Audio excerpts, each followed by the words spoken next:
नमस्कार विद्यार्थियों, स्वागत है कक्षा 8वीं के विद्यार्थियों का। बच्चों, आज आपका जो गणित का पेपर होने जा रहा है, मैं सुबह सुबह से एकदम ओरिजिनल पेपर देख सकते हैं आप लेकर आ गया हूं आपके बीच। और उसका मैंने पूरे आपको इस वीडियो में हल भी बताने जा रहा हूं। देखिए किस प्रकार की आपकी पुस्तिका आएगी, मैं यह भी आपको बताऊँगा। और मैंने इसके पूरे सॉल्यूशन भी देखिए, देख सकते हैं आप, पूरे लिख लिए हैं। तो आपको बिल्कुल वीडियो में अंत तक बने रहिए। मैं आपको एकदम ओरिजिनल और एकदम सही सटीक जो इसके आंसर्स आपको लिखने हैं वह लेकर आ गया हूं। तो चलिए हम अपनी वीडियो को स्टार्ट करते हैं। तो सबसे पहले आप सभी को पता है कि आज आपका गणित का पेपर है जो कि आपका 60 अंक का होने जा रहा है। और यह 2-2.5 घंटे का रहेगा। कितने 2.5 घंटे का क्वेश्चन पेपर रहेगा, जिसको आपको 2.5 घंटे में हल करना पड़ेगा ये क्वेश्चन पेपर को। सबसे पहले देखिए, यहाँ पर आपको बहुविकल्पीय प्रश्न दिए गए हैं 1 से 5 तक। तो इसमें आपको बहुविकल्पीय प्रश्न दिए जाएंगे। उसके बाद पहला प्रश्न जैसे यहाँ पर दिया गया, निम्नलिखित में गुणन के अंतर्गत किस गुणधर्म का उपयोग करेंगे। तो सबसे पहले का आपका आंसर हो जाएगा गुणन का क्रम विनिमय। ठीक है। उसके बाद देखिए दूसरा समीकरण दिया गया है 2y = 5y - 21 का हल होगा। जो ये आपको ये समीकरण दिया गया है, इसका क्या हल होगा यह आपको बताना है। तो देखिए यहाँ पर इसका सही उत्तर हो जाएगा सी वाला, जो सी ऑप्शन है ये इसका सही उत्तर हो जाएगा। उसके बाद देखिए बच्चों, यहाँ पर हमें जो तीसरा प्रश्न दिया गया है, 23 के घन में इकाई का अंक होगा। तो जो 23 का आप घन करेंगे इसमें इकाई का अंक क्या हो जाएगा, 7 इसका इकाई का अंक, 7 वाला ऑप्शन सही हो जाएगा, 7 इसका ऑप्शन सही हो जाएगा। उसके बाद देखिए चौथा, 120 का 20% होगा। जो 120 आप 20% निकालेंगे तो 24 इसका सही उत्तर आएगा। ठीक है बच्चों। उसके बाद देखिए पाँचवें का 3 सेंटीमीटर लंबाई वाले घन का पृष्ठीय क्षेत्रफल क्या होगा। तो इसमें क्या आ जाएगा 54 सेंटीमीटर, ये आ जाएगा इसका सी वाला ऑप्शन सही। उसके देखिए कल मैंने एक वीडियो अपलोड की थी बच्चों, जिसमें मैंने थोड़ी सी क्या है कि जो रिक्त स्थान है वह थोड़ी उसमें गलत हो गए थे। तो इस वीडियो में मैं आपको इसमें एकदम सही, एकदम करेक्ट ऑप्शन और इसके आंसर से बताने जा रहा हूँ। तो चलिए देखते हैं। रिक्त स्थान में जैसे सब छठवां रिक्त स्थान पूछा है, इसमें पूछा गया है कि परिमेय संख्याओं के खाली स्थान के लिए 0 एक तत्सम है। तो योग्य एक तत्सम हो जाएगा। एक सम चतुर्भुज के विकर्ण परस्पर खाली स्थान होते हैं तो लंबवत होते हैं। किसी निश्चित घटना की प्रायिकता खाली स्थान होती है तो एक होती है। उसके बाद जो जीएसटी, यह कर माल की आपूर्ति या सेवा का वाणिज्य समव्यवहारों पर लगाया जाता है। देखिए समव्यवहारों की स्पेलिंग आपको इस प्रकार लिखनी है, वाणिज्य कर इस प्रकार लिखना है। उसके बाद देखिए किसी ठोस का पृष्ठीय क्षेत्रफल उसके फलकों के खाली स्थान क्षेत्रफल का होता है।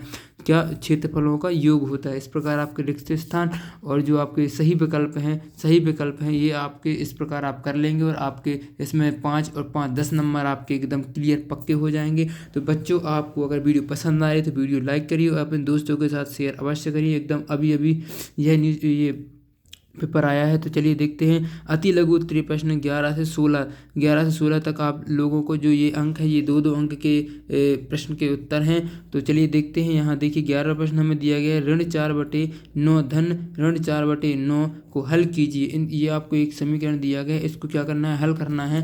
तो देखिए इसको किस प्रकार हल करेंगे। और बच्चों मैं आपको बता देता हूँ कि छोटी सी ये की चीज़, आपको जो ये पुस्तिका दी जाएगी राज्य सरकार मध्य प्रदेश भोपाल द्वारा, ये पुस्तिका जो आई है, तो इसमें देखिए यहाँ पर आपको, आपने अभी हिंदी के पेपर हुआ था उसमें तो भरा होगा, परंतु मैं फिर से बता देता हूँ। यहाँ आप कक्षा का नाम लिखेंगे अपनी, उसके बाद यहाँ विषय लिखेंगे, यहाँ दिनांक लिखेंगे, यहाँ विद्यार्थी का नाम आ जाएगा, यहाँ पिता का नाम, यहाँ समग्र ID, यहाँ अनुक्रमांक, और यहाँ से आपको कुछ नहीं भरना है। यहाँ सब आपके जो सर हैं वो इन्विजिलेटर हैं वो भरेंगे। और यहाँ आप अब जब पेज पलटाएंगे तो यहाँ रफ कार्य के लिए एक जगह दी जाएगी आपको, देखिए इस प्रकार। तो आपको ये रफ कार्य के लिए अगर आप उपयोग करते हैं तो रफ कार्य यहाँ पर भर देना। उसके बाद जब आप यहाँ बहुविकल्पी प्रश्नों के जो मैंने आंसर्स बताए हैं वो आप यहाँ लिखेंगे। ठीक है, यहाँ पर लिखेंगे वो सब आंसर्स। और उसके बाद जब आप यहाँ नीचे आएंगे तो यहाँ अति लघु उत्तरीय प्रश्न 11 से 16 तक यहाँ लिखा रहेगा। इसमें उत्तर 11 से आपको 16 तक यहाँ देने पड़ेंगे जैसे मैंने लिखा है। तो देखिए सही है। देखिए यहाँ पर ये जो जैसे पहला 11वां वाला जो आंसर था, इसमें ऋण 4 में से 9 धन ऋण 4/9 बराबर क्या आ जाएगा हमारा, जब इनको जोड़ेंगे तो ऋण 8/9 इसका सही उत्तर हो जाएगा। तो आप इस प्रकार इसको लिख देंगे। ठीक है बच्चों। उसके बाद देखिए 12वां प्रश्न देखते हैं। तो 12वां प्रश्न हमें क्या दिया गया है, प्रश्न देख लेते हैं सबसे पहले कि व्यंजक 1 धन z प्लस क्या दिया गया है, z² + z³ रैखिक व्यंजक है या नहीं, और यदि नहीं तो क्यों नहीं है।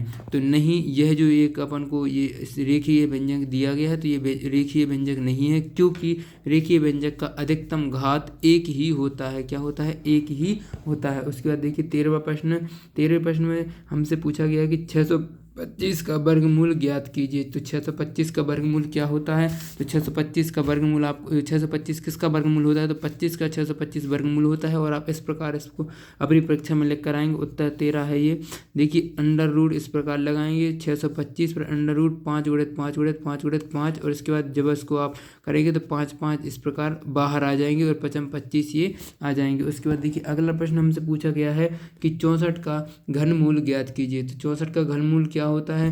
तो 64 का घनमूल आप इस प्रकार निकालेंगे कि 64 पर इस पर क्यूब लगा देंगे। उसके बाद under root 4 into 4 into 4 equals to 4 आ जाएगा। और आप क्या कर देंगे, ये 4 उत्तर इसका सही हो जाएगा, मतलब इसका उत्तर 4 हो जाएगा। इसके बाद देखिए 15वां क्वेश्चन हमें दिया गया है कि 3:4 को प्रतिशत में बदलिए। तो आपको 3:4 को प्रतिशत में किस प्रकार लिखना है?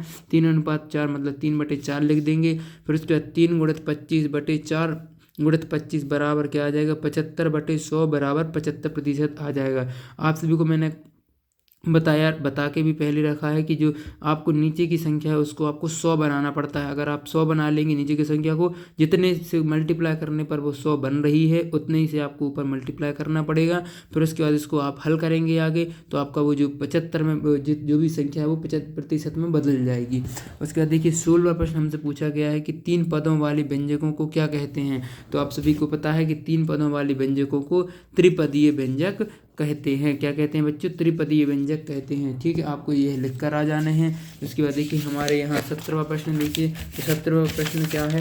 तो 17वां प्रश्न हमसे इसमें पूछा गया है कि नीचे दिए गए प्रश्नों को हल कीजिए। प्रत्येक प्रश्न 3 अंक के हैं। जो 17 से 22 तक हैं यह 3-3 अंक निर्धारित करेंगे बच्चों। तो इन प्रश्नों को आपको छोड़कर नहीं आना। मैंने एक प्रश्न बताए हैं, आपको एक भी प्रश्न छोड़कर नहीं आना। अगर आप छोड़कर आएंगे तो आप अपने पाँव पर कुल्हाड़ी पटकेंगे, मतलब सभी बच्चों से बनेंगे, सिर्फ आपसे वो क्वेश्चन और आंसर नहीं बनेंगे, उनके हल नहीं बनेंगे, और सभी से बन जाएंगे। इसलिए आप अच्छे से कर जाइएगा। देखिए 17वां दिया है ऋण 3/4 गुणित ऋण 4/15 गुणित 4 इधर 0/7। तो इसका मान ज्ञात करना है समीकरण का। तो आपको कुछ नहीं करना है, यहाँ उत्तर है, यहाँ हल लिखना आप। और ऋण 3/4 गुणित ऋण 4/15 4 गुणित 0/7 बराबर ऋण 3/4 गुणित 0 बराबर क्या आ जाएगा? उत्तर हमारा 0 आ जाएगा। उसके बाद देखिए 18वां समीकरण हमसे पूछा है कि ये समीकरण दिया गया है, इसको सरल रूप में बदलते हुए हल करना है हमें। तो ये समीकरण दिया गया है, इसको किस प्रकार हल करेंगे? देखिए आप क्या करेंगे, 0.025 मतलब 25 लिखेंगे। उसके बाद 4f - 3 इक्वल टू 0.05, उसका 10f - 9 आ जाएगा। इसका अंदर मल्टीप्लाई कर देंगे, इसका अंदर मल्टीप्लाई कर देंगे, ये बराबर में चलेगा। उसके बाद देखिए इसको इस प्रकार आ जाएगा, हमारे पक्षांतर कर लेंगे अपन, एफ एक तरफ ले आएंगे, इसको इस साइड ले आएंगे और इसको इस साइड ले जाएंगे, तो इस प्रकार आ जाएगा अगले पद में। उसके बाद देखिए जो एफ वाला है इसको जब अपन घटाएंगे तो ये 0.50 एफ आ जाएगा। उसके बाद 0.30 आ जाएगा एफ। फिर एफ के बराबर यहाँ क्या आ जाएगा? 30/50 बराबर 3/5 इसका उत्तर आ जाएगा। ठीक है बच्चों। उसके बाद देखिए अगला प्रश्न हमें जो 18वां दिया गया है, पूछा गया है समीकरण को, ये 18वां अपन ने कर लिया है ना हमने। उसके बाद 19वां देखिए, इसमें दिया है कि जब एक पासे को फेंका जाता है तो 4 से बड़ी संख्या प्राप्त करने की प्रायिकता ज्ञात कीजिए। तो इसमें हमें क्या करना है? 4 बड़ी संख्या की प्राप्त करना है। जब अगर आपके पास जैसे आपको पता है कि पासा कितने में, छकड़ी जो 6 होती, 6 नंबर रहते हैं उसमें, तो आप 6 बटे में लिख देंगे। और 4 से बड़ी संख्या कितनी है? 2 है, तो 2 ऊपर लिख देंगे, नीचे 6 आ जाएगा, 2 से काट देंगे, 1/3 इसकी प्रायिकता आ जाएगी। ये आपका उत्तर हो जाएगा 1/3। उसके बाद देखिए जब आप 20वां प्रश्न क्या पूछा है कि एक थैली में 4 लाल गेंदें हैं और 2 पीली गेंदें हैं। थैले के अंदर से बिना देखे एक गेंद निकाली जाती है, एक लाल गेंद प्राप्त करने की प्रायिकता क्या होगी? तो आप सभी को बताना है कि कुल गेंदें कितनी है। तो कुल गेंदें आप सबसे पहले लिखेंगे, कुल गेंदें 6 हैं। उसके बाद हमें 4 लाल गेंदों की प्रायिकता मतलब प्राप्त करनी है। तो लिखेंगे आपके पास लाल गेंदें कितनी है? 4 हैं। तो अतः लाल गेंद की प्रायिकता कितनी होगी? 4/6 बराबर क्या लिख देंगे आप? 2/3 आपका उत्तर आ जाएगा। उसके बाद देखिए 21वां प्रश्न हमसे क्या पूछा है? वह सबसे छोटी संख्या ज्ञात कीजिए जिससे 704 को भाग देने पर भागफल एक पूर्ण घन बन जाए। तो ये 3 अंक के प्रश्न हैं आपके, तो इनको अच्छे से देखते जाइएगा बच्चों। चलिए देखते हो, चैनल को सब्सक्राइब और वीडियो को लाइक अवश्य करिएगा। आप बच्चों वीडियो को लाइक नहीं करते हैं, और अगर आपको वीडियो पसंद आ रही है तो कमेंट जरूर करिए। थैंक यू, धन्यवाद। कुछ भी आप कमेंट कर सकते हैं, कमेंट करना भी जरूरी है। ठीक है बच्चों। उसके बाद देखिए उत्तर 21वां दिया गया है, 704 आपको इसको पहले गुणनखंड निकालने पड़ेंगे इसके। इस प्रकार आप इसको गुणनखंड निकाल लेंगे। ठीक है, मैंने निकाले हैं। इसी प्रकार आपको अपनी परीक्षा में भी लिख कर आना है। तो आप सबसे पहले इसके गुणनखंड निकालेंगे, उसके बाद लिखेंगे अभाज्य गुणनखंड में 11 का जोड़ समूह नहीं है, अतः संख्या जो 11 का जोड़ है ये बस इसका समूह नहीं बना है और सबका समूह बन गया है। तो आपको इसी प्रकार लिखना, अभाज्य गुणनखंड में 11 का जोड़ा समूह नहीं है, अतः संख्या 704 भागित 11 आप लिख देंगे, बराबर में लिखेंगे इसकी 64 एक पूर्ण घन संख्या, अतः संख्या 11 है। तो ये इस प्रकार आपको लिख देना है। उसके बाद देखिए अगला जो प्रश्न हमें दिया गया है कि किसी संख्या को दोगुना करने पर उस संख्या में 100% वृद्धि होती है, यदि उस संख्या को आधा कर दें तो कितना प्रतिशत ह्रास होगा। ह्रास मतलब कमी होगी। अगर किसी संख्या का दोगुना कर दें और उस पर 100% की वृद्धि करें, जैसे किसी संख्या को हमने क्या कर दिया, आधा कर दिया, दोगुना करने पर उस संख्या, हाँ, तो अगर एक माना संख्या x है, इसका आधा होगा x/2 और इसमें कमी कितनी आएगी, कमी कितनी आ जाएगी, 50% इसमें कमी आएगी। तो इस प्रकार आपको इसको हल कर आना है अपनी परीक्षा में। उसके बाद देखिए यहाँ से हमारा जो 5-5 अंक के 23 से 26 तक 5-5 अंक के प्रश्न पूछे जाते हैं, देख सकते हैं आप। तो इनको अच्छे से कर लीजिएगा, बहुत सरल प्रश्न आए हैं। देखिए प्रश्न नंबर 23 समलंब चतुर्भुज आपको एक दिया गया है PQRS। तो इसमें आपको x का मान ज्ञात करना है। क्या करना है, x का मान ज्ञात कीजिए, ये आपको दिया गया है। मैंने कल भी समझा, ये दो समांतर रेखा दी, एक ये त्रिअक्षीय रेखा दी है। तो एक जो त्रिअक्षीय रेखा होती है, जो समांतर रेखा इन दोनों को अगर काटती है तो ये जो आपस में ये कोण होते हैं, इनका योग 180 होता है, जो इनको अंतः कोण कहते हैं। तो चलिए आपको इसी प्रकार लिखना है इसमें कि चतुर्भुज PQR समलंब है, P और S और QR है। इसमें क्या है कि ये एक दूसरे के समांतर हैं। इसमें एंगल P और एंगल Q अंतः कोण है, यह आपको जरूर लिखना है। अंतः कोणों का योग 180 डिग्री होता है। और इसके बाद अतः इसमें आप इस प्रकार लिखेंगे, एंगल P धन एंगल Q बराबर 180। उसके बाद इसको आप जो आपको मान दिया गया है, एंगल P का मान x-20 दिया था और Q का मान x धन 4 दिया था, तो आप लिख देंगे। फिर उसके बाद 180 लिखेंगे। फिर उसके बाद इसको आगे हल करेंगे तो ये आपका उत्तर आ जाएगा इस प्रकार 160 आ जाएगा। यहाँ पर x का मान आ जाएगा 80 और उसके बाद आप लिखेंगे x बराबर 80 उत्तर। ठीक है, इस प्रकार आपको इसमें 5 नंबर आपके पक्के हो जाएंगे मित्रों। देखिए मैं आपको पूरा प्रश्न दिख रहा होगा उत्तर।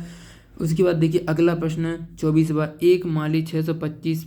अगर आप चाहते हैं कि आपका अगला जो पेपर होने जा रहा है वही भी आपको मिल जाए तो आप बिल्कुल वीडियो को लाइक और एकदम चैनल को सब्सक्राइब कर लीजिएगा। ठीक है, और बच्चों एक और जानकारी, मैं महत्वपूर्ण जानकारी ये दे देना चाहता हूँ आप सभी को कि जो आपकी अभी एडगेट अभ्यास पुस्तिका स्कूल में भराई जा रही हैं वह मैंने अपने चैनल पर अपलोड कर दी हैं, तो आप वह भी जाकर भर सकते हैं। अभी पेपर हो जाएंगे उसके बाद, और मैं वार्षिक जो आपकी तैयारी होगी वार्षिक परीक्षा की वह भी मैं कराऊंगा, और नोट्स भी मैं बहुत अच्छे अच्छे देता हूं। तो आप टेलीग्राम और व्हाट्सएप चैनल से अवश्य जुड़ जाइए, वहां से आपको पूरे नोट्स मिल जाएंगे टेलीग्राम पर। तो आप मेरे चैनल पर जुड़ जाइए, एक्सप्लोर टू वर्ड स्टडी नाम है हमारे चैनल का, तो आप वहां से जुड़कर नोट्स प्राप्त कर सकते हैं। ठीक है बच्चों, उसके बाद देखिए 24वां प्रश्न दिया गया है, एक माली 625 पौधे ऐसे लगाना चाहता है जिससे कि प्रत्येक पंक्ति में उतने ही पौधे आए जितनी पंक्तियों की संख्या हो। पंक्तियों की संख्या और प्रत्येक पंक्ति में पौधे की संख्या ज्ञात कीजिए। और तो देखिए इसको हम किस प्रकार हल करेंगे, आपके लिए प्रत्येक पंक्ति में उतने ही पौधे हों जितनी पंक्ति, तो 625 पौधे के लिए 625 का वर्गमूल निकालना पड़ेगा। तो इसका वर्गमूल इस प्रकार निकाल लेंगे, मतलब अतः प्रत्येक पंक्ति में पौधे की संख्या 25 होगी तथा पंक्तियों की संख्या 25 होगी। इस प्रकार आपको लिख देना है और आपके 5 नंबर इस प्रकार आपको मिल जाएंगे। ठीक है, उसके बाद देखिए हमारा जो अगला प्रश्न है 25वां प्रश्न दिया गया है। तो इसमें हमें क्या करना है, 25वें प्रश्न में इसमें पूछा है, एक आपको ये समीकरण दिया है, एक एक प्रकार से सर्व समीकरण दी गई है। इसको कौन सी सर्व समीकरण लगेगी इसमें ये मैं बताता हूँ आपको, सरल कीजिए आया है। तो इसमें देखिए ये है, तो ए धन बी आपने ये सर्व समीकरण पढ़ी होगी, जिसमें आपने पढ़ा होगा a² plus 2ab plus b², ये सर्व समीकरण आप सभी ने पढ़ी होगी। यही सर्व समीकरण इसमें लगा देने, क्योंकि यहाँ पर होल वर्ग लगा हुआ है।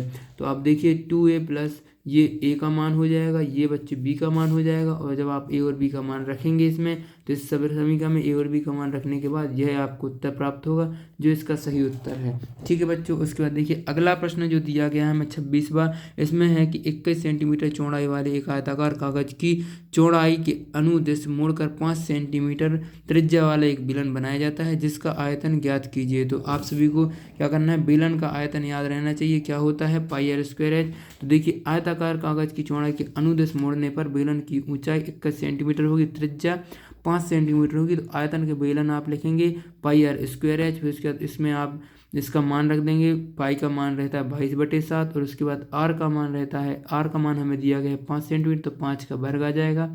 एच की जगह पर आप 21 लिख देंगे और उसके बाद यहाँ क्या आ जाएगा, 22 गुणित 25 आ जाएगा, यहाँ 3 आएगा। इसको जब आप गुणा करेंगे तो ये आपका 550 3 आ जाएगा। इसको जब आगे हल करेंगे तो 1650 घन सेंटीमीटर आपका सही उत्तर आ जाएगा और आपको 5 नंबर मिल जाएंगे। बच्चों अगर वीडियो पसंद आई है तो लाइक करिएगा और ऑल द बेस्ट आपकी आज के पेपर के लिए। बिल्कुल आप पूरा पेपर मैंने बताया है तो आप अच्छे से देख लिया होगा आप सभी ने, आशा करता हूँ। नहीं देखा है तो फिर से एक बार देख लीजिए, जिस क्वेश्चन में आपको डाउट है उसको बार बार देखिएगा और अच्छे से आप पेपर करके आइएगा। All the best, thank you, धन्यवाद। मिलते हैं अगली वीडियो में जो कि मैं 12 बजे तक अपलोड हो जाएगी, ठीक है, अगले पेपर की। तो चलिए ठीक है, थैंक यू, धन्यवाद।